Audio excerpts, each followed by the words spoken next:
We have the polls and politics, we have policy, and then we have the personal. They're all P's, and we'll jump around as seems right to you, okay? That's fine. The latest CNN ORC poll, you don't get more accurate than that. It has you for the first time considered competitive in the general election. 6 points separating you and Hillary Clinton. Okay. You must be shocked. Well, it's not my focus right now. Right now, I have 16 other people that I'm looking at, and that's not my focus, but indirectly it probably is. And I think that Hillary's going to have a hard time being in the election based on what's happening with the emails, the servers, maybe even the speeches. I think it's going to be a very hard thing for her to overcome. When I look, Chris, at what happened with Petraeus on a much smaller level, great general, wonderful guy, everybody loves him, and they've destroyed his life over much less. I mean, in terms of confidentiality, in terms of importance, much less and far fewer. And it would seem hard to think that somebody could have a much worse situation than him and escape. Well, the factual distinction would be that that was classified information with Petraeus, and he knew it and he used it. Here, we do not know yet that Hillary Clinton was doing the wrong thing or mishandling classified information. But it looks like Doesn't that it matter? was, and it certainly looks like it was very high-level information. And what's the purpose of it? You know, it's always skirting the edge. What's the purpose of it? In the end, she had something in mind. She didn't want people to know or something. But what is she doing? Why is she doing it? You think this is going to really hurt her long time? Oh, I think it's devastating. I think it's devastating for the election, but I think her bigger problem is not the election. I think her bigger problem is going to be the criminal problem. You really think that this could turn out to be a criminal situation for Hillary Clinton? Because there's no reference of that from the investigators. I don't think I'm the only one. I mean, the FBI's involved. They only do criminal. I don't think I'm the only one. Now, maybe it's somebody on her staff.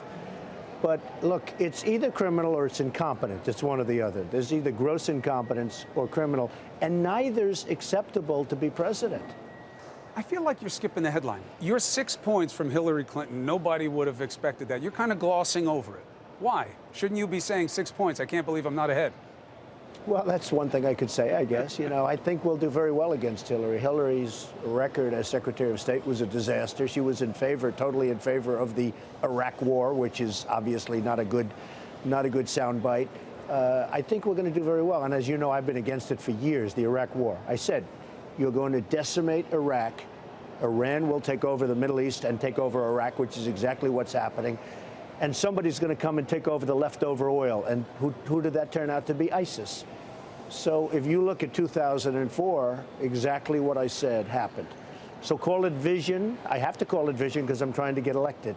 First time in my life I'm trying to get elected, right? I'm a politician all of a sudden. But there was a certain vision. I've gotten a lot of credit for it. They made a terrible mistake. And then they made a terrible mistake the way they got out.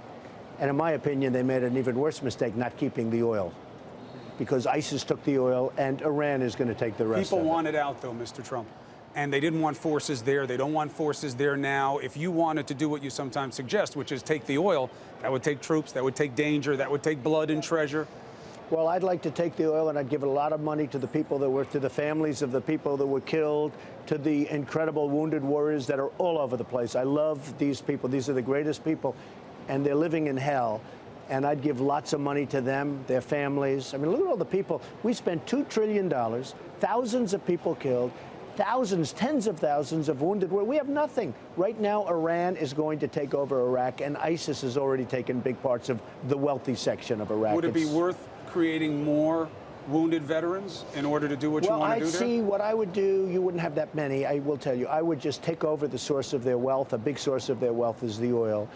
And also, if you look at what's going on with the banks, the Iranian banks, the Saudi banks, they're funneling money into ISIS, and yet we help these people. We make this horrible deal for, I mean, one of the worst, I think it'll go down as one of the worst deals ever made by a country with another country. And it's going to lead to, whether it's nuclear destruction, you could name lots of bad scenarios, but the deal with Iran is a totally incompetently negotiated transaction. Wasn't one of the reasons, and I know there are many and it's complex, but that the allies felt they needed to do a deal with Iran was obviously the nukes, but also Iran has been helpful with ISIS. They've been fighting ISIS for whatever reasons. Maybe they're good or neutral or bad reasons, but they've been fighting against ISIS, not trying to help ISIS. Well, you know, there's a whole thing going on. First of all, you look at Iran with Syria. Now, ISIS is fighting Syria. We're supposed to be Syria's great enemy. but we're fighting ISIS. You know, you can almost say, why are we fighting ISIS in Syria? Let ISIS fight with Syria and, you know, take up the leftovers or do whatever you have to do.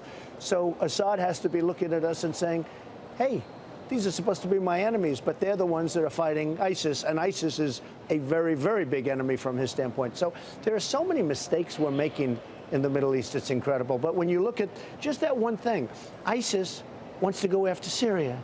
We're fighting ISIS in Syria. Now, the other thing is that ISIS is taking oil in Syria. I am all for the oil. I want to take care of ourselves. I want to rebuild this country. We should focus on the wealth of ISIS. We have to do something with ISIS. Well, I was against going after Iraq because it will destabilize the Middle East. I was right. Now we have to do something. When they're chopping off heads because a person's a Christian, and by the way, chop off heads of almost everybody anyway, but you have people that are living in hell. I mean, this is like medieval times, so we have to do something. But I say take the wealth, take the oil, and I also say give lots of money, and there'll be plenty left over, it's peanuts by comparison, to the families of those soldiers that died and to the wounded warriors. Plenty of money to them because they deserve it. When you think about ISIS and what you do to stop them, how much of it for you is about the military? How much of it for you is about doing other things, political things, to strengthen the regions that they're preying upon? Well, I think a lot of it is about the military. And I think one of the things I noticed in your poll, I came out way, way ahead of everybody on the economy. And a lot of people weren't surprised to see that. But I also came way out ahead on the military. And on I think, ISIS specifically? And ISIS. I think that I will be a great sleeper on the military because people wouldn't think it's my strength, but I think it would be one of my strengths. I want to build up our military. I want to have such an incredible military that nobody's going to play games with us, nobody's going to mess with us, and hopefully we won't ever have to use our military. But we need a powerful military. Being in the real estate business, I get so many listings of bases, Army bases, Navy bases, you know, there's so many all the time. A base is for sale. A place where they have soldiers is for sale. I keep saying, how many of these places do they have where I can get all these listings? You take a look, a lot of sales of bases, military bases. I would build up our military so strong, so powerful that nobody will mess with us. And I think actually that will be the thing that I will be really just about the best at.